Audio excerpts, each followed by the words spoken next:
Welcome, everyone in the United States, Canada, and around the world to another episode of It's a Wrap with Rap, the podcast of overcomers and useful information to better our daily life and mental well-being. I am your host, Ron Rappaport. I would like to thank all our listeners, our viewers on our YouTube channel, It's a Wrap with Rap, the podcast uncut, and our sponsors and supporters for making the podcast such a success. The podcast may also be accessed through our website, it's a wrapwithrap.com, where you can find all the episodes, previews of future episodes, and unique products and services offered from our sponsors, as well as the podcast Book Nook, showcasing many of the books our guests have authored that can be purchased on Amazon. My guest today is Zulma Williams. Zulma Williams, known as the Swearing Therapist, is an inspiring licensed therapist, breast cancer survivor, motivational speaker, and founder of Dragonfly Therapy Services. She specializes in treating anxiety, depression, and trauma. Originally from Argentina, Zulma's life has been a journey across continents and hardships. She has faced discrimination, mental health challenges, the trauma of an abusive relationship, immigration challenges, and a breast cancer diagnosis. Zulma is here with us today to share her transformational story and describe to us the mental tools that helped her and can help those with similar or different challenges survive and thrive against all odds.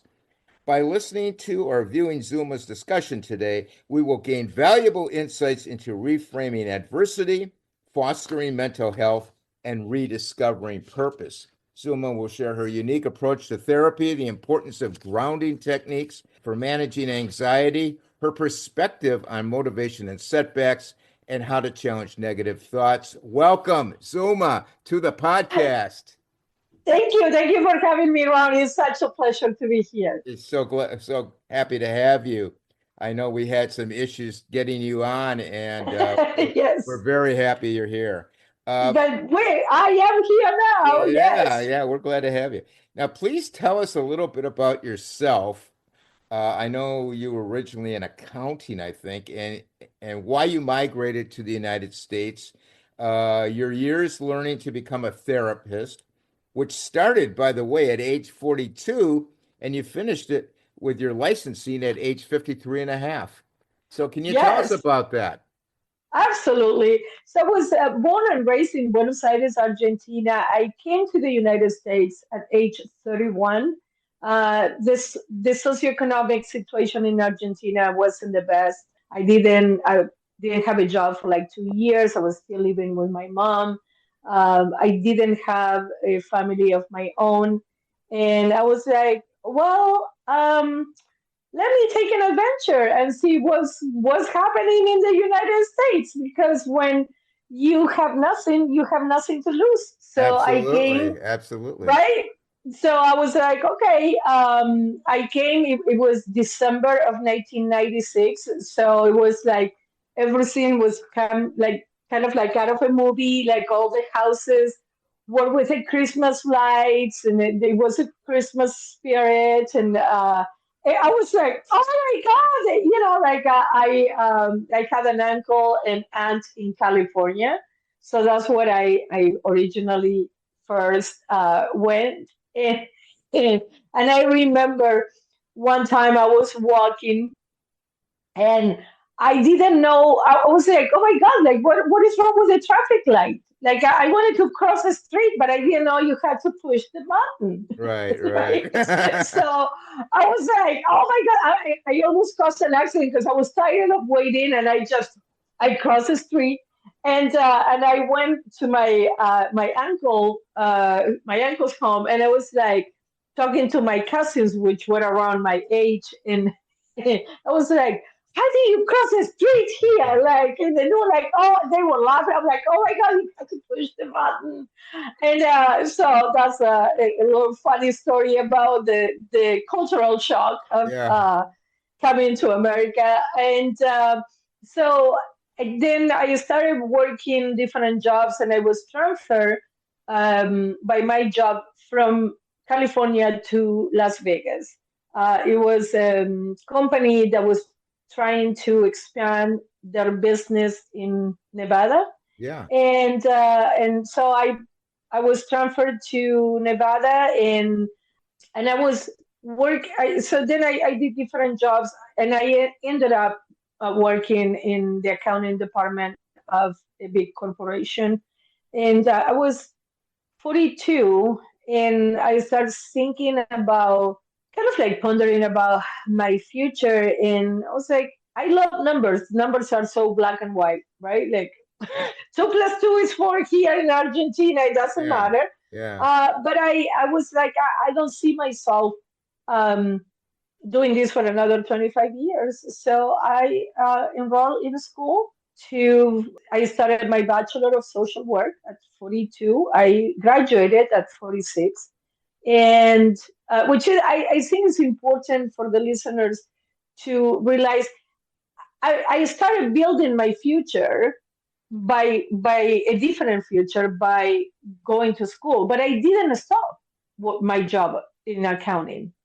I was working in accounting, and I was working full time and going to school full time, but I started building my future while I still have my present job, right? Right. Right. Smart thing to do. So right. So the idea was to be independently licensed by age 50, but I graduated at 46.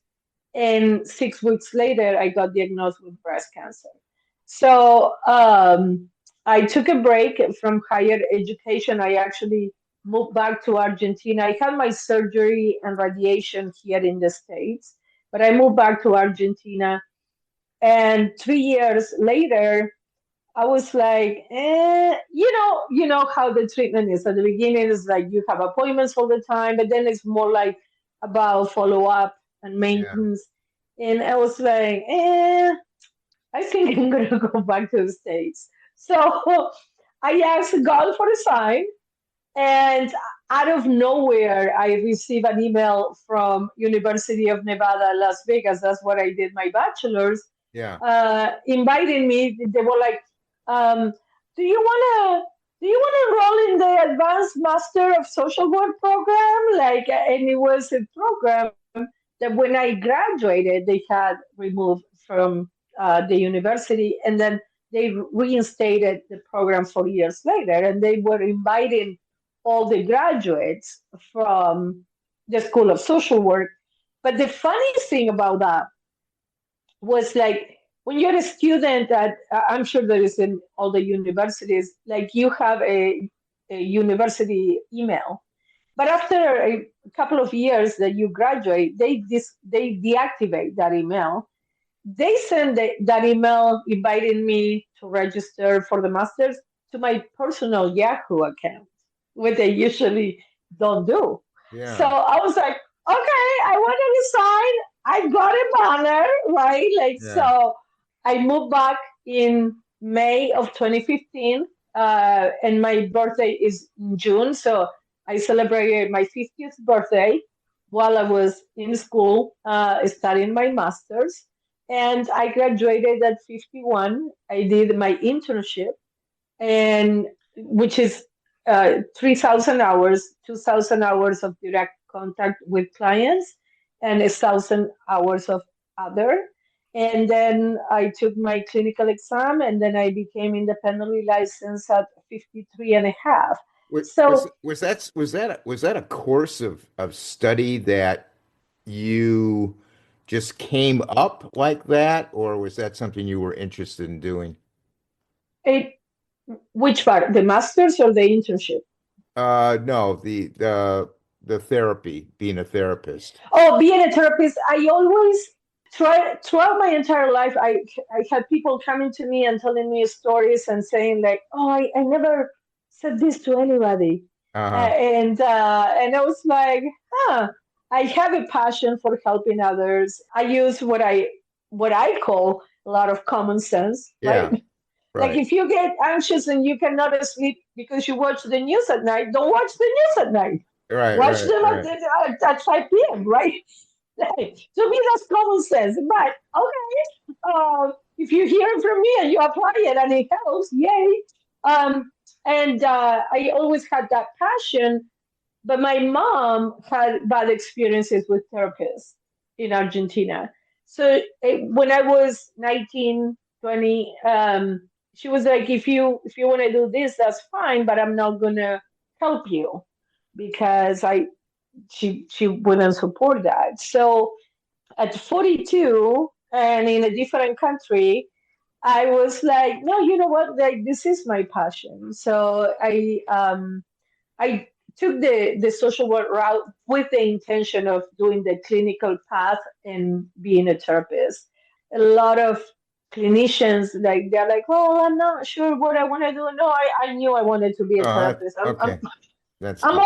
almost 53 years old. Like I gotta know what I want to do, right? Like so. Yeah, it's about Uh, time. Yeah.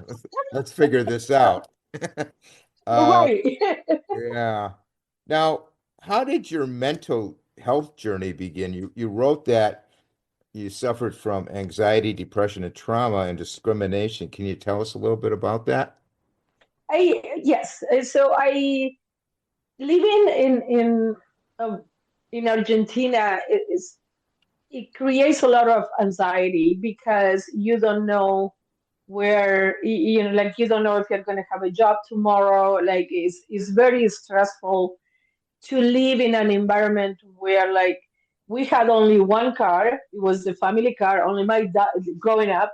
Only my car. My dad drove the car right, because we didn't have enough money for insurance and gas, and it's not something like so. We rode the bus, and from where we live to most of where the jobs were in the city, it was a 2 hour ride in the bus. So 2 hours to go, 2 hours to come back, and it's just like a stressful situation in general.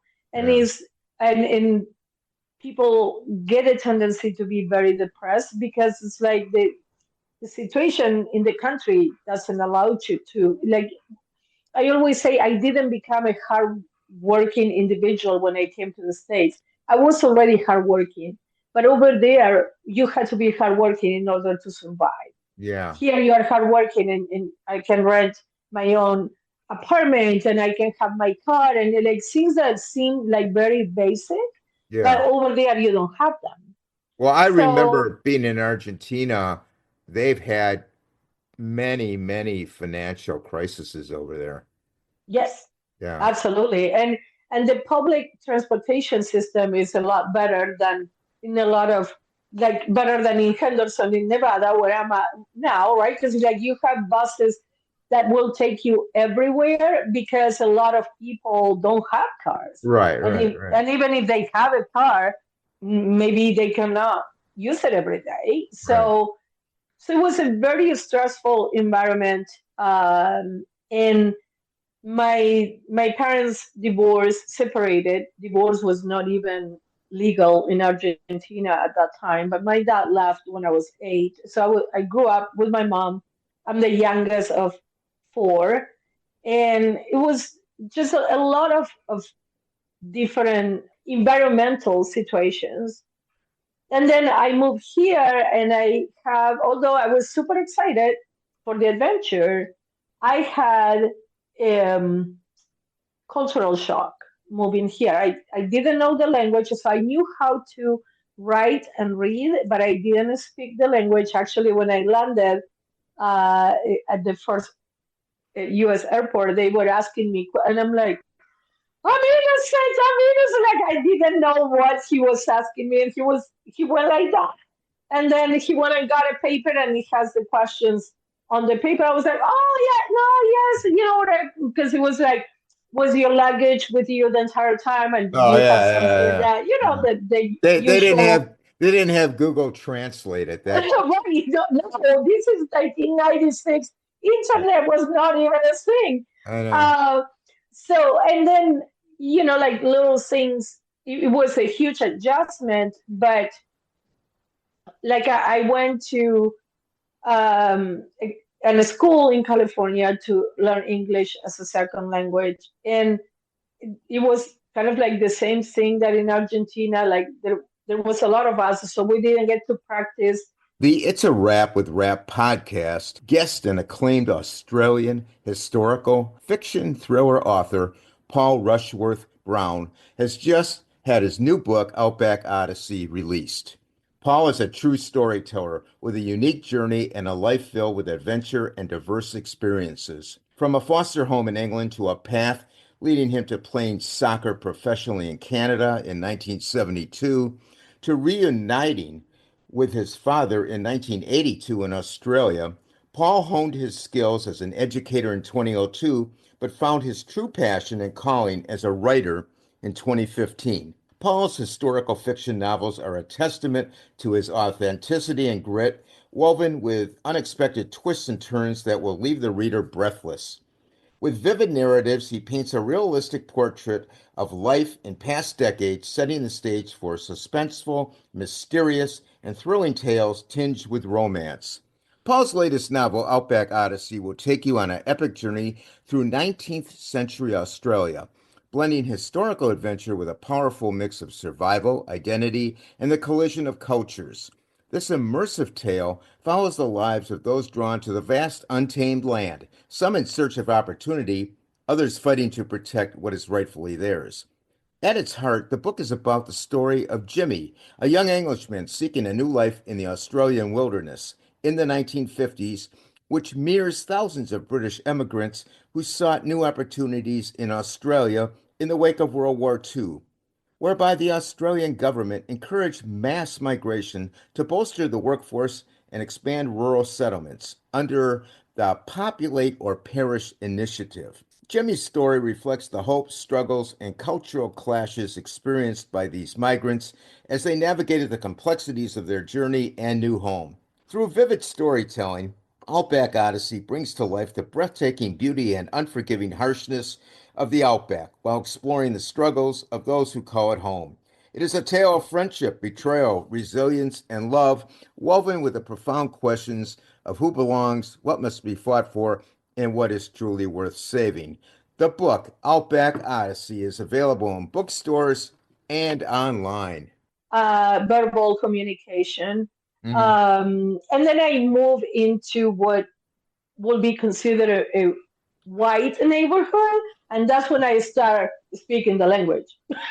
Because I was like, one of the first things I learned how to say was more slowly, please, right? Because we have a tendency to speak very fast in our first language.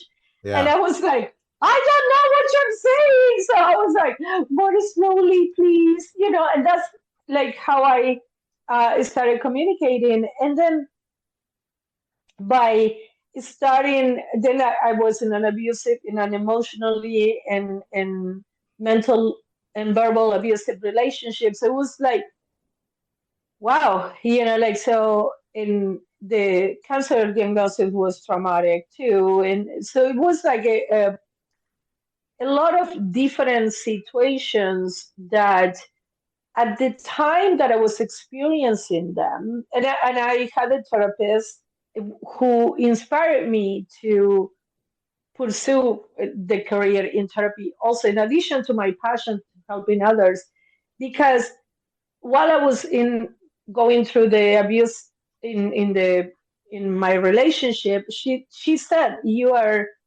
being abused. And I was like, oh no, he doesn't touch me.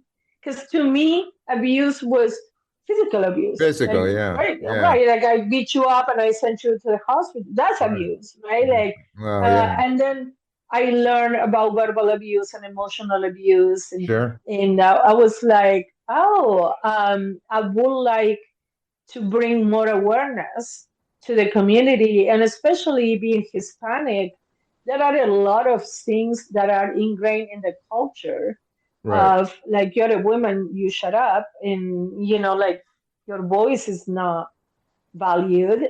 I'm talking 20 years ago, but still, it's like it's part of the culture that the man is the one in charge.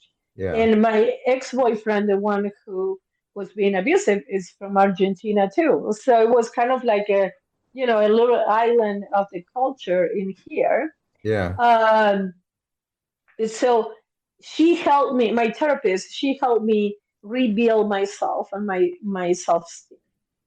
and it was a lot of work, and it was like a lot of learning and a lot of information. And I was like, as a Hispanic woman myself, because it's not that I just speak Spanish, is I know the culture, Yeah, because I was over there like almost half of my life. I'm going to turn 60 this year. So for 31 years, I was there. So sure. it's not like, oh, I'm reading about the culture in the book. It's like, no, no, no. Right, Like whatever my dad said when, and whatever my older brothers, because he's the firstborn, said, it goes, right? Like, so to kind of like break that stigma and bring a lot more awareness into right. the Hispanic community. And that must have given you some passion because you had that inroad. I can do this. I have the background. I just need the clientele. Absolutely. Yeah, And it's reassuring when I have a woman, it doesn't need to be from Argentina. If it's from South America, right. where like I understand the culture, although it might be from Mexico, it might be from Colombia, it doesn't Exactly. matter.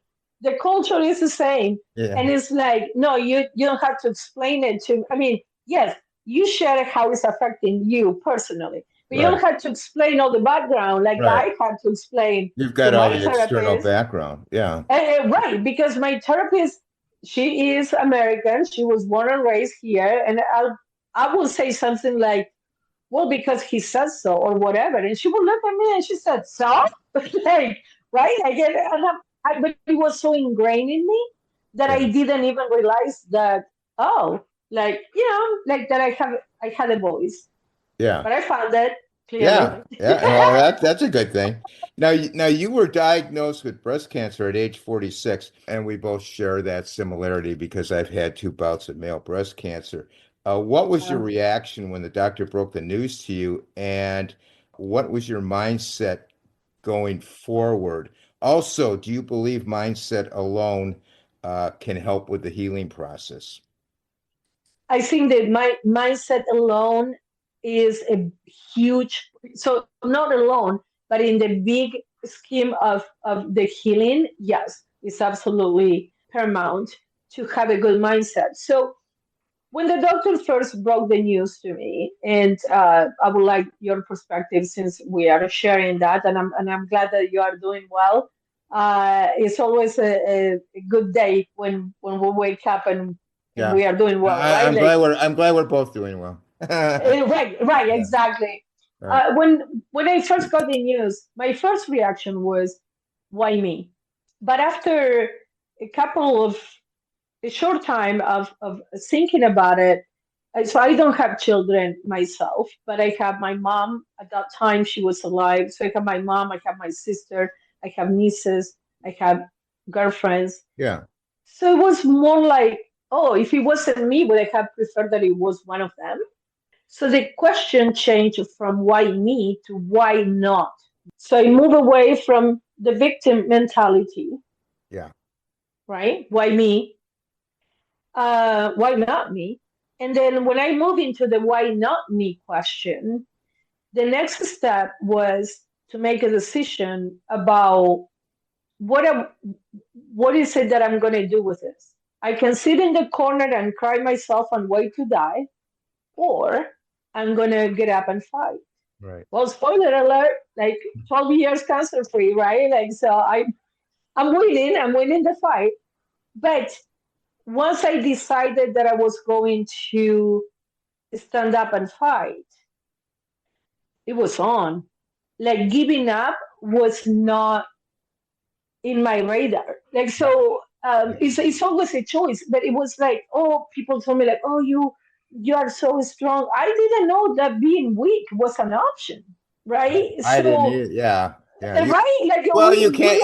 are. I always say, similar to what you say, and I say it now because I've been doing podcasting. I wasn't saying it back then as much, but people will say, "Why is this happening to me? Poor me. Why is this happening to me?" Start asking yourself, "Why is this happening for me?" Yes, I love that. Yeah, why is That this happening changing. for me? And you can expound on that to anything. you know, Yes. anything in Yes. life, that doesn't go right.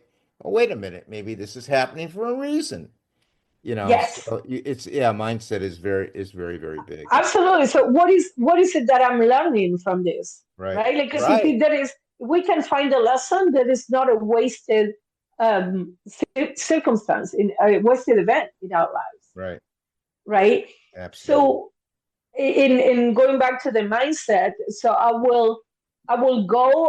So when I first started radiation here, it was funny because they did a tattoo. I don't know if they did that with you, Yeah. but they did Yeah. a Yeah. tattoo in between my breasts to align the machine, Yeah. right? Yeah. I had that. Yeah, right. So then I go to the first appointment for the radiation, and I was laying on the table, and I had one guy on one side and the other guy on the other side, and they were pulling the sheet underneath me to align me with the machine. Yeah. So I start laughing, and I'm like, and they're like, "Ma'am, are you okay?" I'm like, I don't remember the last time two guys were pulling the sheet from underneath me. Like it's. So they were like, "Oh my god, you have to stop laughing." Like we need to like okay. So then they explained to me like, okay, tomorrow when you come, you change here, and then you put the gown, and then you sit here, and we come and get you. Right. Right. So the next day, I go there, I change, I'm sitting there waiting to be called, and one of them came out and said, "Oh, you're back," and I said, "Oh, I will not miss my tanning session for anything." Yeah. Right. Right?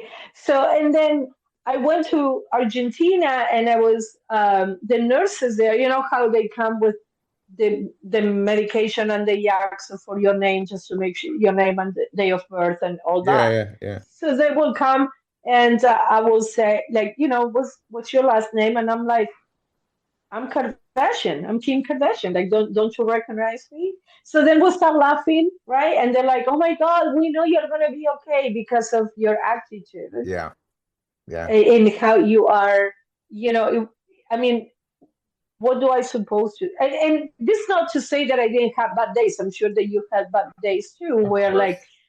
oh my God, like how I'm gonna do this, but you cannot be all the time like how you do it. You just do it Yeah. one day at a time. When you're in the fight, you're in the fight, and it's like you block everything out and you go, I'm just going for it. Yeah. And like, and Yeah. we do one appointment at a time. We take Exactly. one medicine at a time. We get one treatment at a time. Yeah. That's how we do it. I don't know how many you had. I had four chemos and 35 radiation sessions. And actually the worst one, or the one I was most anxious about was the one where they do the tattoo and all that.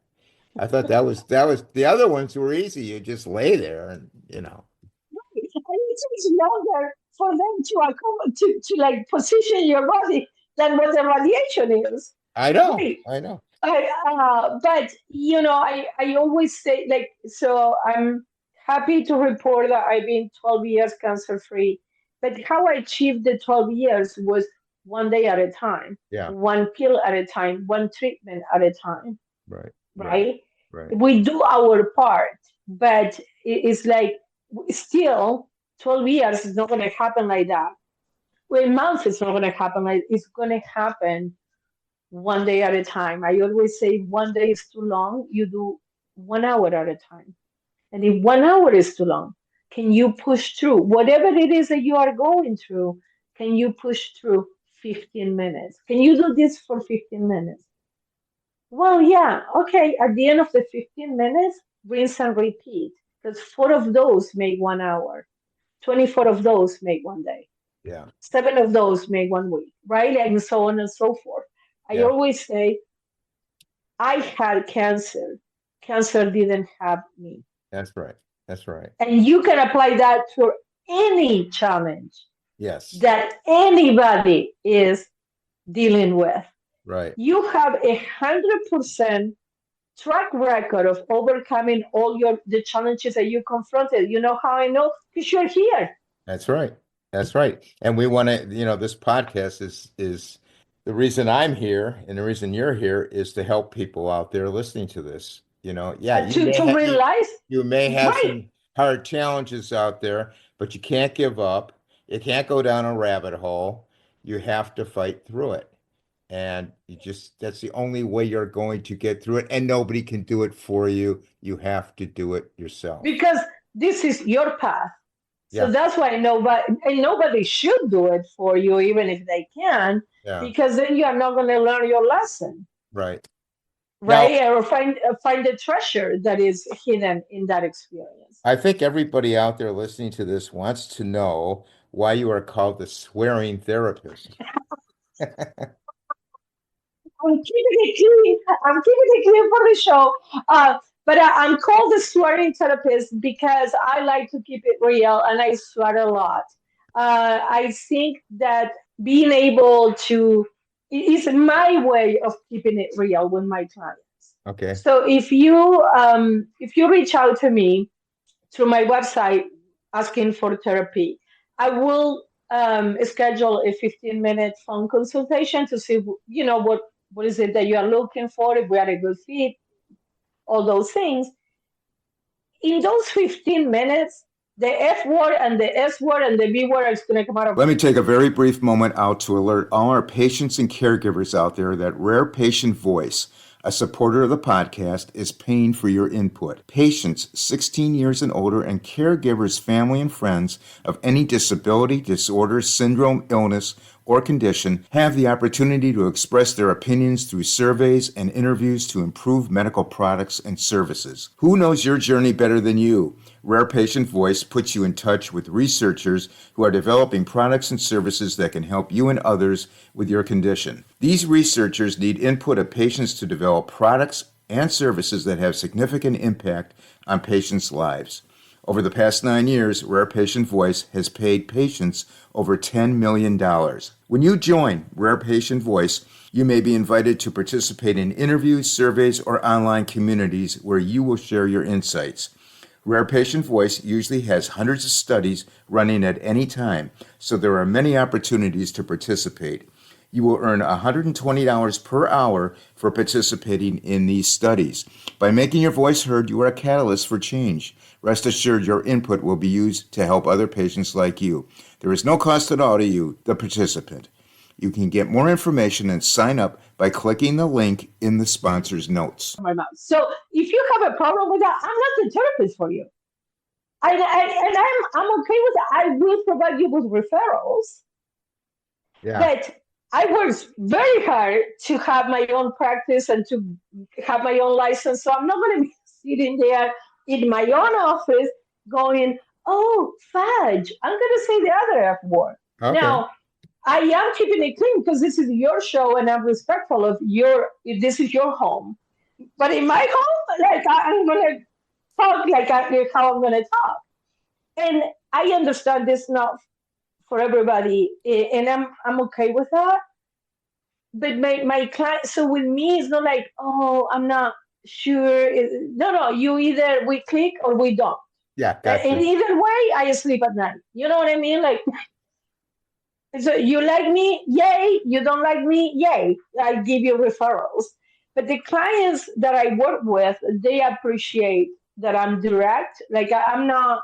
You're real. Life is I'm real, and life is too short. I don't have time to be sugarcoating stuff. Okay, moving on. Did cancer change the way you practice as a therapist? Cancer changed me as a person. So yes, because I did my master's after my diagnosis. So it just changed me as a person. Therefore, it's going to change me as a professional. So cancer came to show me how bad I wanted to be a therapist because nobody would have blamed me if I went back to accounting. I had cancer, but I was like, okay, wait a minute, let me take care of my health. But I'm gonna do it, right? So cancer came to change my priorities at the time, where I was at the bottom of the list and put me on top of the list because Mhm. we can now give from an empty vessel. So that's something that I learned firsthand, and it's something that I tell my clients, especially women who have a tendency, I'm overgeneralizing, but women in general have a tendency to take care of everyone else, and Yeah. they are at the bottom. And it's like, no, if you need, this is a necessity. This is not a luxury. We cannot give from an empty vessel. So we have to fill our own cup, because if I take care of me, then I'm going to be a better person and a better daughter and a better wife and a better partner and a better therapist and a better whatever, Right. because I'm taking care of me. And that is something that we shouldn't be putting in other people's hands, because that's giving a lot of power, right? If you are responsible, you're making me happy. Yeah. It's like, then you can take my happiness away. But Right. if I make myself whole and happy, and then let's say a romantic relationship, right? Then I choose you. So being with you is a choice, not a need, Okay. because I am perfectly fine being alone. I learn how to be with myself. I know myself, and I'm okay being on my own. So being with you is a choice rather than, oh my God, I have to have a man. It's like, oh, what do you bring to the table Yeah. for me to put makeup on and leave my house? Because I'm really happy at You're in happy on my the house. couch watching TV. Yeah, Right, exactly. I got it. Netflix is my friend, but it does the beauty. That's not to say like, oh, I'm not. I'm close to meeting somebody. Someone is more about having a clear understanding of who I am, what is it that I'm looking for, and therefore not wasting my time.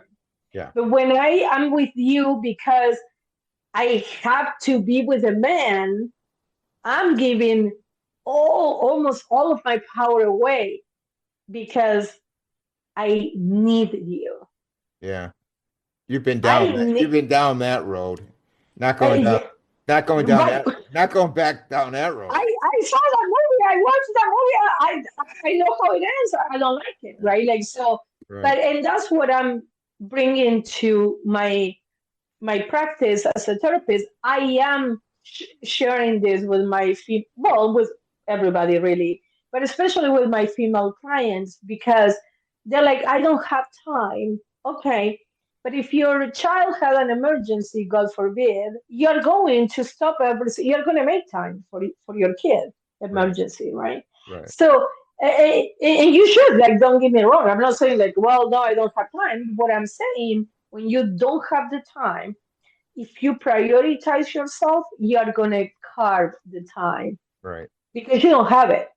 Yeah. But and that's how life passes us by, because, oh, when. And then all of a sudden, we don't have tomorrow because nobody has tomorrow guaranteed. No, that's for sure. So it's like we have to take care of ourselves, and then the best thing I can do for you, you being a friend, a partner, a family member, the best thing I can do for you is to take care of me. Right. Yeah, that's the main priority. Now let's delve into some of the topics you as a therapist deal with on a continual basis that our audience would probably like to hear about. Let's discuss anxiety. How would you describe anxiety for us from your perspective, and what can we do to decrease it in our lives? And I had a general practitioner on the podcast, and I believe he said I don't remember the number, but a huge percentage of people going to the GP was basically for anxiety issues. Yes. So I don't know the statistics because I'm not a doctor, but yes. So, in a nutshell, anxiety is about trying to control the future, which is impossible because the future is not even here. Right, right, We're trying to control something that doesn't exist. Oh, what's going to happen next week with a meeting? Like, okay, we're still in this week. We're not in next week. you might die tonight, so you're not going to make it to the meeting, so don't worry about it. So my class, right, well, if you put it that way, but no, the reality is that, again, like nobody has tomorrow guaranteed. So what can you do about that meeting next week? Today is to do more research, get better prepared, take action. When you are doing something about anything that is anxiety related, if you are doing something, you are taking action, you are literally getting out of your head and into the present moment. So there's these things called grounding techniques Yes. that if you when we practice those, so let's say that I'm thinking about the meeting next week, and so the way to use a grounding technique, and I'm like, oh my god, I cannot sleep, and then I'm so anxious about it, whatever. Okay, I might not sleep for a week, but the meeting is not going to come anytime sooner, right? So Right. one thing to do is take a deep breath. You make your belly like a balloon, and when you exhale, if you are in a safe environment, let's say like we are sitting in our office, you use so you take that deep breath, and then you use your eyes to describe something in the room. A picture, let's say the sign behind you, or it's black and it has red letters and it says it's right, like, so the more attention I'm putting into describing that sign, the more present I am, because I cannot be thinking about the meeting and describing the sign. So I'm sending a message to the brain that I know you want to freak out about the meeting next week, but I'm the boss and we are going to describe the picture. So I am fully present. You are the CEO of your life. Right. So you are the one directing the meeting. Here is the brain, like, oh, it's not going to happen. Okay, like we leave that as background noise, but we are not paying attention to it. Because there is the only thing that I can do about that meeting in the future is the research that I can do right now. So if I'm on the computer doing the research, I'm not in my head, I'm on the computer, right? Okay. Yeah. So, but we use like all the time, like, oh, what's going to happen? The weather, politics, the economy, the doctor's appointment, the test, everything we are trying to control that. And the more present we are, the more in control of. So the only thing that we have control of is our reaction and our thoughts, right? So the thoughts influence our feelings, and feelings influence our behaviors. So we focus, that's why I use a lot of cognitive behavioral therapy, which focuses on the thoughts, because if I can help you identify and challenge that anxiety provoking thought, then you're not going to have the feeling and you're not going to have the behavior. So let's say, oh my God, you have the meeting, you have the annual review with your boss next week, and okay, what's what is the thought? Like, oh my God, he's going to fire me, and what? Where are the arguments to support that? Like, right? Like, so, and even if that is true, you're going to be very anxious when you get fired. You don't need to be anxious on behalf of being fired next week, right? Like, so it's more about to taking control of how my body and my mind are reacting right now. And Okay. instead of reacting, responding, right? Like, so when we take the emotion out of whatever situation, you take that deep breath, you ground yourself, and you take the emotion out of it. Now I can respond. Otherwise, I'm reacting, right? Right. Another example of a grounding technique that I use a lot for my clients is when you are driving. So let's say you are driving and you realize that, like there is traffic or there is a jam, and you realize that you're gripping on the steering wheel really tight. Well, you need your eyes for the road. So what do you do in that case? Deep breath, and you loosen the grip on the steering wheel and you use the tip of your fingers to describe the steering wheel. Is it hot? Is it cold? Is it soft? Is it hard? Right? You're done with the steering wheel, you describe the seat. You're done with the seat, you describe your clothes. You're still keeping your eyes on the road. Attention, all those taking health supplements and those concerned with maintaining excellent health. The podcast is honored to have Life Priority Health and Nutrition as a supporter of the podcast. Life Priority has been providing high-quality supplements backed by science since 1994. What makes Life Priority different from other supplement companies?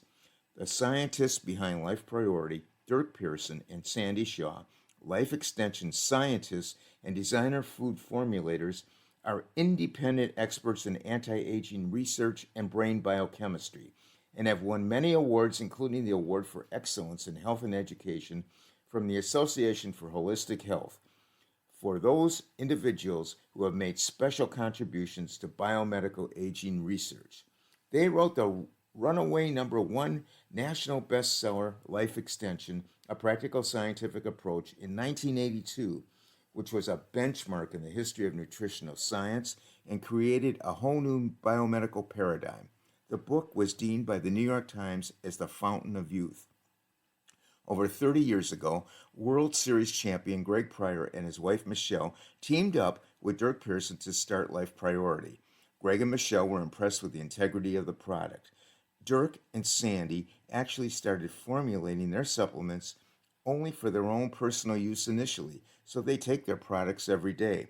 Life Priority has over 50 years of collective experience in the health and nutrition industry in specific areas such as manufacturing at FDA, USDA, GMP facilities, ingredient analysis, scientific development and consulting, product knowledge and use, legal labeling, and relationships with nutritional product manufacturers. Greg and Michelle are always available to guide their customers in making their choices of formulations to take. You can call them at 800-787-5438, Monday through Friday, 8 a.m. to 8 p.m. U.S. Central Time, and all your questions and concerns will be answered, or set up a free consultation time on the website. Please check out the website, lifepriority.com, for detailed information on ordering products and product information. Please use the code RAP for a 10% discount on your first order. Information will be listed in the podcast notes. These statements have not been evaluated by the FDA. These products are not intended to diagnose, treat, cure, or prevent any disease. Life Priority and Nutrition does not provide medical advice, diagnosis, or treatment. Life Priority, established in 1994, offers supplements that are scientifically formulated, results-oriented, and generally recognized as safe and are manufactured at USDA and FDA inspected facilities. But you are refocusing because, okay, so there was an accident on the highway and you cannot go anywhere. Okay, what can you do other than take that deep breath and change your reaction? Because you can be as angry as you want, but you're still not going anywhere. So how do you react to that?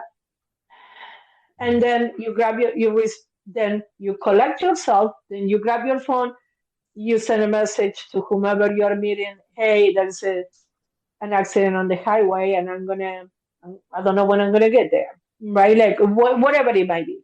Yeah. But again, like by taking action, describing the steering wheel, describing your clothes, you are refocusing your brain to right here, right now, because you are trying to control when the ambulance is going to come, when the police is going to clear the road, when are we going to keep more.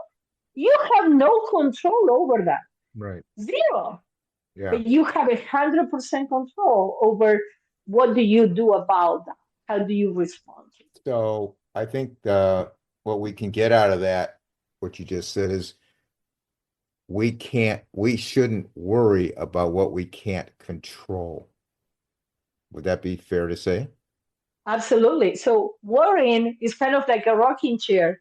It gives you something to do, but it doesn't take you anywhere. It doesn't take it. You're right. You're right. So when you are worrying about the meeting, where does that take you to have a sleepless night? But Yeah. it doesn't change the meeting and it doesn't bring it any closer. So absolutely, I want to touch. worrying about something is a waste of your time, really. Yeah. I want to ask you, a lot of people are probably wondering, what are some of the best practice tips for people dealing with grief and loss? Grief, in another one of my nutshells, grief is love that has nowhere to go. When let's say, but grief, we associate a lot of times we associate grief to the death of someone who we love, but grief could be the loss of a job, it could be a divorce, it could be a loss of your home, whatever, right? Like we can grieve about different situations, but let's say someone who you love passed away and you had a lot of things that are still in your heart that you couldn't tell that person, and they transitioned, they died. So one of the things that I tell my clients to do about that is to to honor the memory of that person, and to like forgive yourself for not saying I love you as many times as you will have love or whatever, is to start taking advantage of the time that you have with the other people in your life. So let's say that I didn't say I love you enough and someone close to me passed away. How I'm going to use that lesson and start using it with the people who are still here. Okay. So I change to start saying I love you and spending more time with the people who are still here. So I cannot go back and bring you back, but I Right. can learn from that and do something different with the other people in my life. And the other thing to deal with grief is, so grief doesn't, we don't move on, we move forward with grief, right? Like grief is something that is with us and is not going anywhere, but we start functioning a lot better as time goes by, not because the grief is gone, but because we become stronger. So the grief doesn't have as much of a grip on us, but the grief is always there. So let's say that an anniversary comes or the birthday of the loved one who transitioned. So what I always do for my people, my loved ones who passed away, like both my parents have transitioned, is like I honor them on their birthday, like by going to their favorite restaurant and order their favorite meal and making it in their honor. So it could be the same meal that you had yesterday, but the intention behind this one is different. One time I scared a lady out of the store because I bought flower. My mom loved flowers, and it was my mom's birthday. So I bought the flowers and I followed this lady out in the parking lot, and she had soil and plants, and my mom had a green thumb. Like I look at a plant and I kill it, but my mom will just take one leaf and make a big plant out of it. So I followed this lady and I said, I'm sorry to bother you. Would you take these flowers? She was looking at me like, who are you?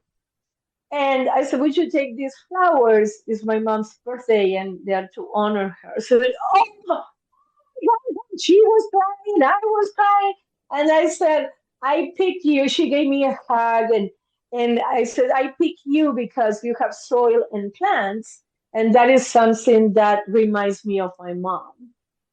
And I'm sure that like I freaked her out, but at the end we were best friends, and then Yeah, yeah, yeah. and she took the flowers, but it was to honor my mom because I didn't have my mom anymore to give the flowers to, but Right. I still bought the flowers. Does that make sense? But it helped you.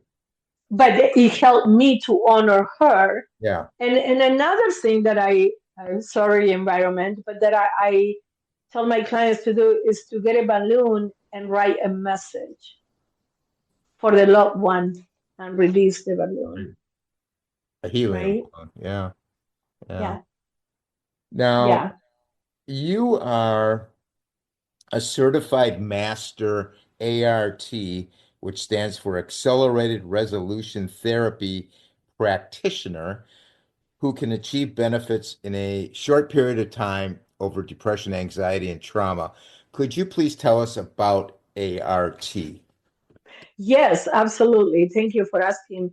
ART is very very popular on the East Coast. Not so much on the West Coast, but we are trying to change that.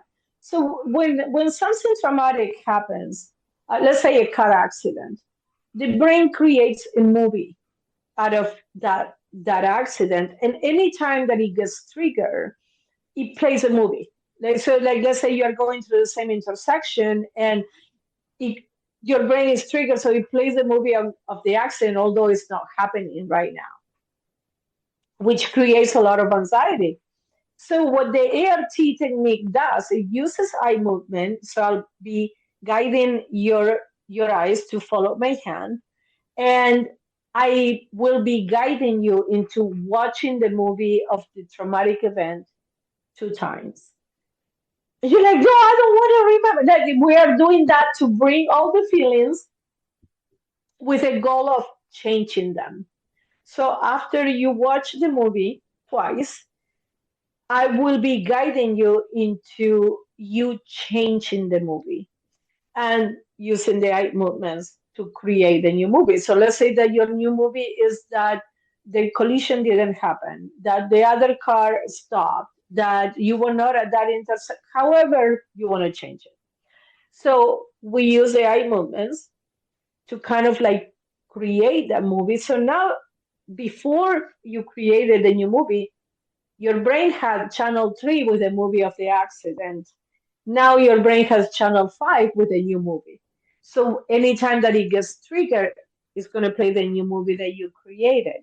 Ah, So it's very, very effective for, I'm oversimplifying it to explain it, but it's very effective for traumatic events, but it's also effective for, let's say, someone who is experiencing anxiety that is interfering with their daily life. That will be the movie. Will be from when you wake up until you go to bed. That will be the movie that we're going to change. So then on the change in the movie, you wake up in our podcast guest, Dorsey Ross, an inspirational speaker, podcaster, and ordained minister, was born in 1977 with a rare congenital disability known as Apert syndrome, which occurs in only 1 out of 80,000 to 1 out of 160,000 people. Dorsey has authored his autobiography titled Overcomer: Discovering God's Plan Against All Odds. When Dorsey was born, his forehead was pushed outward. There was no usual soft spot or skull opening in the head to stop the brain from growing, leading him to becoming brain dead.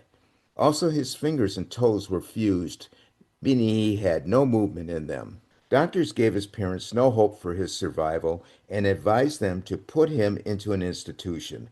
His parents refused to do that and trusted that God would do great things in Dorsey's life.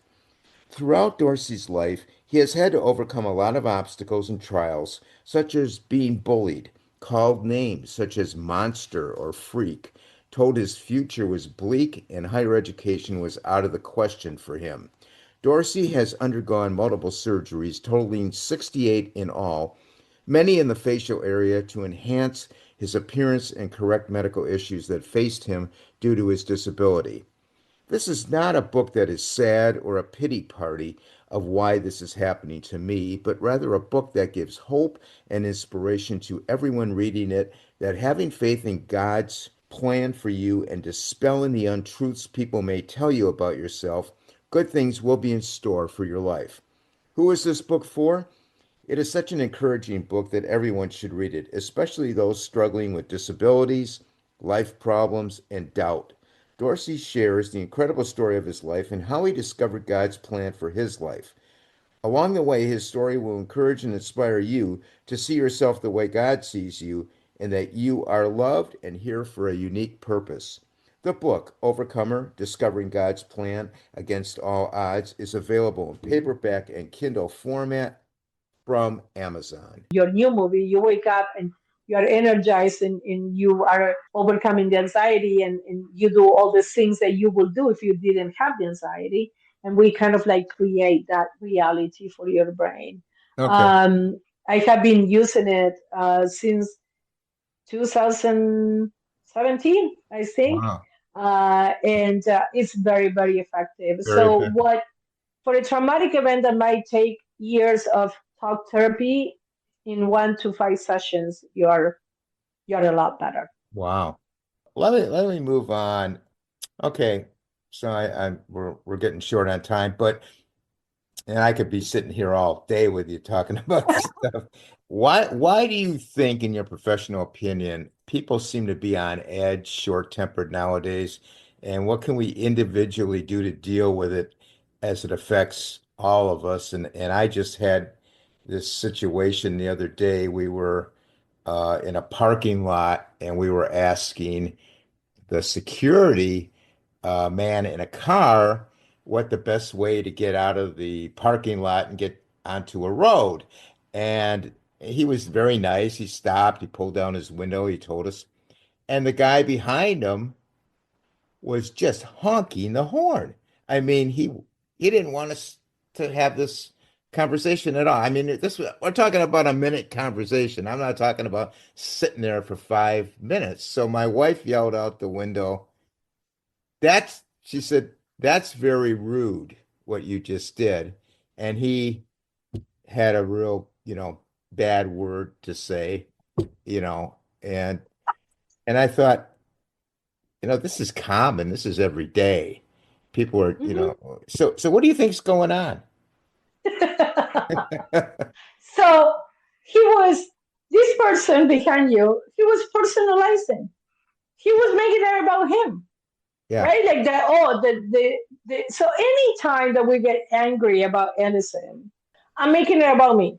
Yeah. You are rude to me, and it's like, oh, why are you rude? Like you are rude because you are rude. Like it has nothing to do with me. You're an equal opportunity offender. So it's not like you're gonna get rude to me. You're rude to everybody. But I get upset because you're rude to me, and it's like because I'm making it about me when in reality it's about you.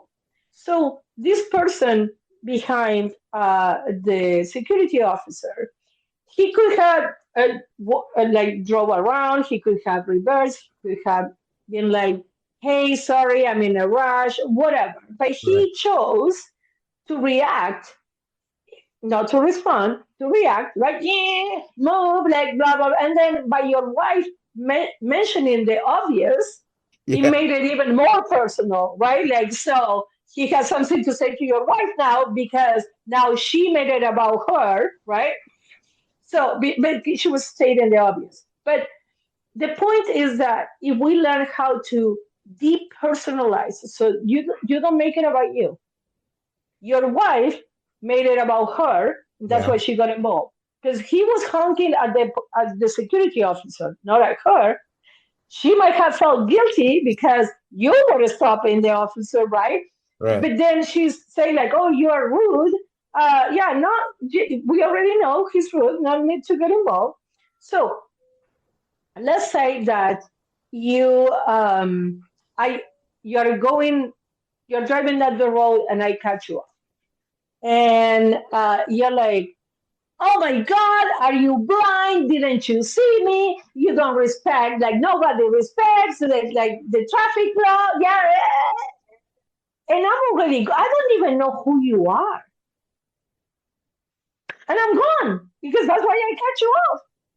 But I can ruin your day if you allow me to.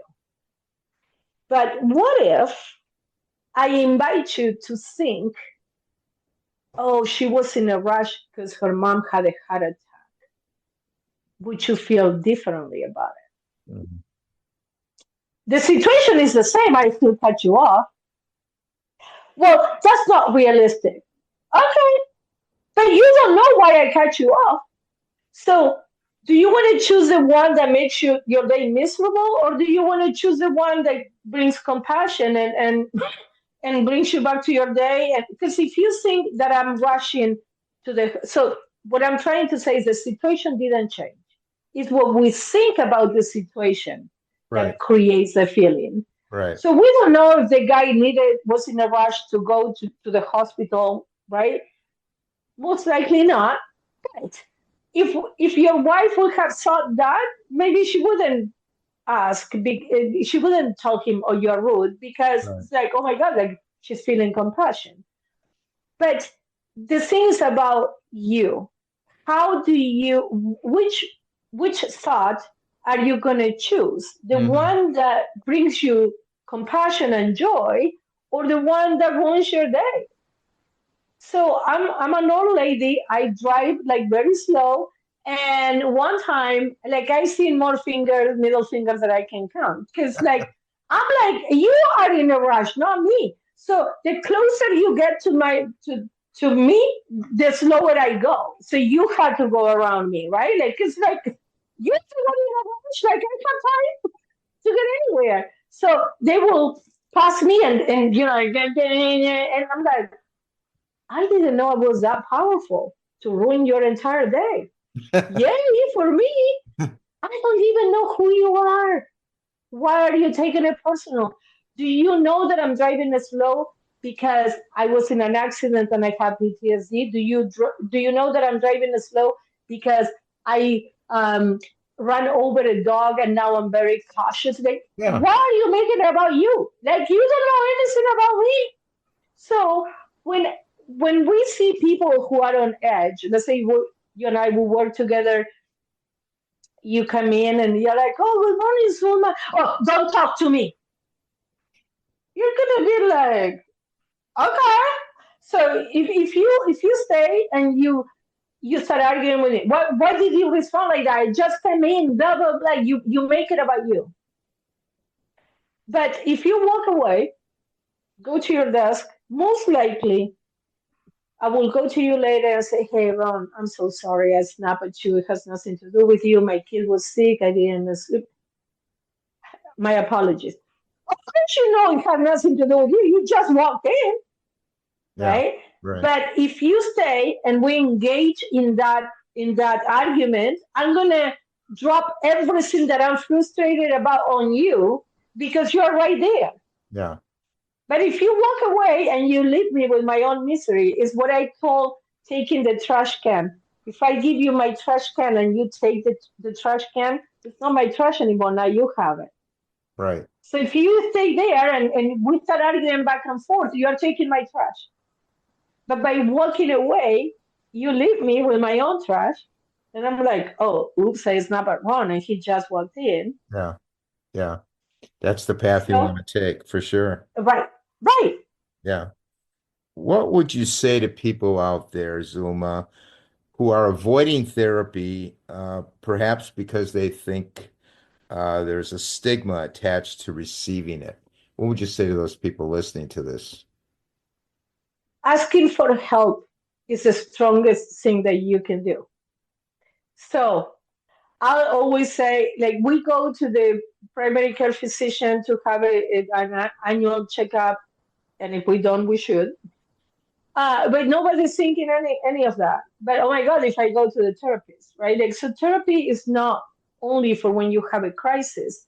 Therapy is what going to the gym to avoid a heart attack is to the body. Going to the therapist to avoid a mental breakdown is that's what therapy is. So we are working on our mental health. So I always say my job as a therapist is to provide you with a different perspective because when you are in the picture, you cannot see the picture. So by going to therapy and having that neutral person, well, I talk to my friends. Your friends are unconditionally on your side even if they don't want to be, most of them are going to be unconditionally on your side. My role as a therapist is to be there, like helping you find your own answers. Like I don't have the answers for you. I barely know what to do with my own life, let alone tell you what to do with yours. But we are going to find the answers together. So I'm going to be guiding you into finding your own answers. Okay. I tell people who, when they take the biggest step of starting therapy and they start like, oh, my wife needs therapy and my mom needs therapy, and the best thing to the best way to approach that is to share with those people what therapy is doing for you. Let's say that I say, okay, Ron, go to the gym. You're like, okay, let's go together. No, no, no. I don't go to the gym. You need to go to the gym. You're going to be like, excuse me?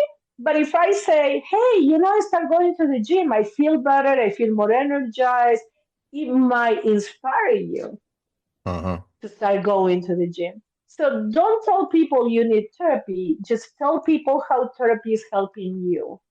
And that might inspire other people to actually, the people in therapy are in therapy for the people who don't go to therapy. Yeah, yeah. Isn't that So, true? uh, but the stigma, the best way to break the stigma is to do it. So thinking that you are weak, and especially for males, like, oh my God, like, no, reaching out for help and realizing that you actually, I want to say this, you can do it alone, but why would you? Yeah, right. You Right. don't I have mean, to. I agree with you. I think it takes more courage to make yourself vulnerable and to go. Then I think you're weak if you just say, "Oh, I don't want to go. I'm afraid, I don't want to be like a sissy or whatever."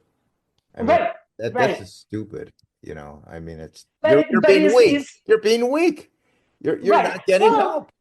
you're not being practical because again, like if you can get the help, like why do you want to?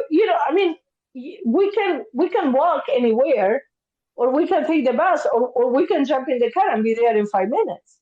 Yeah, But if you walk, it's going to take you 3 hours. More power to you. But why aren't you practical if you have a car available and jump exactly. in the car and be there in 5 minutes, right? Yeah. Like Yeah. so, it's like uh, it's a very personal thing, and especially for men, and especially for men in the military. Like I Yes. wanted to Yes. make it mandatory that everybody in the military should be mandated to do therapy, because then if it's mandated, then you had to do it. Everybody's doing it, right? Well, it's interesting that you mentioned that because this podcast does delve into that subject of military suicide, and we've had several podcasts on it. And the reason a lot of the men don't seek the therapy is number one, when they're in the military, they're trained to suck it up, you know, Yes, and you got to go, I don't care yes, if your elbow hurts. You suck it up. And a lot of the fellows in the military are from military families, and their predecessors, that was their mentality. And if you absolutely, need to go to therapy, I mean, what's wrong with you? We don't go to right. therapy. So yeah, and that has to change. That just has to change. And also it can affect their future in the military, right? Like if they Right. use their insurance and there is a mental health diagnosis, I still encourage people to do cash pay, so there is no, the military doesn't need to know, right? Like, but you're still getting the help that you need. Yeah, that's true. That's true. Zulma, how can people contact you if they want to contact you? And let me ask Yes, you one they, other question before you answer that. If they contact you and want your services, you're licensed in Nevada, can you still help them even though they're on if Zoom or they're in whatever? in a different state, I cannot personally do therapy with them, but I'm be more than happy to provide resources. So like even if they're not in Nevada, but yes, you bring a great point. Like I'm only licensed here in Nevada, so the client needs to be in the state of Nevada to receive services from me. But if anybody listening has a question, please reach out to me. I'll do my best to provide you with resources if I cannot uh, do it myself. My website is dragonflytherapyservices.net, and my Instagram is the swearing therapist. On my Instagram, I have rated R videos on mental health. So just be careful if you have children in the car. Don't be Okay. listening. But So that website is Dragonfly therapyservices.net. Therapy Services.net. Instagram is the swearing therapist at the swearing therapist, I would assume. Yes. And that will be in the podcast notes for everybody. Oh, thank you. Yeah, yeah, we'll put that in there. Now, lastly, I wish we had more time. We could go on forever, I'm sure. What is the one thing you would like to tell people about themselves that they need to appreciate the most and understand holistically how much God wants them to be free from the negative aspects of trauma, anxiety, and depression? If you woke up today, that means that your mission in life is not complete. So you ask God for help in pushing through this day. And again, if this day is too long, pushing through 1 hour. And if 1 hour is too long, pushing through those 15 minutes at a time. So keep pushing through. You have overcome 100% of your challenges. And I will invite you to look back at those times where you didn't know how you were going to wake up tomorrow, but yet you did, and realize that it's always been inside of you. So this challenge is not going to take you either, just like the other ones didn't. So just keep praying, keep pushing through, and the world is a better place because of your light. That is different than mine, that is different than yours, right? Like we all have our own light. The world will not be the same without you. Excellent, excellent advice. I want to thank you very much, Zulma, for being on the podcast and sharing your story, educating us on the importance of mental health and this topic that affects so many of us today. I wish you nothing but success and as you move forward in your work to help people. And Thank you. I hope you have we were talking about this earlier. I hope you have a nice summer and it's not too not Did too I hot get out, melt? not too hot out there for you. But once again, I mean, we could have gone on. I have so many more questions. We just ran out of time. we, But we can do this again. Let's do it again. we're gonna have you back on. Yes, we're gonna Let's have do part two. we're gonna have you back on. Comments and suggestions for the podcast, please email me at it's a wrap with rap at gmail.com. You can join our Facebook group. It's a wrap with rap. We have it is a private group, so you'll have to email me and we'll let you in. Instagram, it's a wrap with rap podcast. Twitter or X at rapper, WRAPPER 130. Our website is it's a wrap with rap.com. Our YouTube channel is It's a Wrap with Rap, the podcast uncut. All the episodes are on YouTube. And I want to thank everyone for listening or viewing. I want everybody to please stay safe. And for now, it's a wrap. This podcast is being brought to you in part by the veteran-founded Hero Soap Company located in Phoenix, Arizona. In today's environment, we must be aware of the products we apply to our skin. As a two-time cancer survivor, I cannot afford to take chances, and I use these products myself. The soaps will leave you feeling clean and refreshed.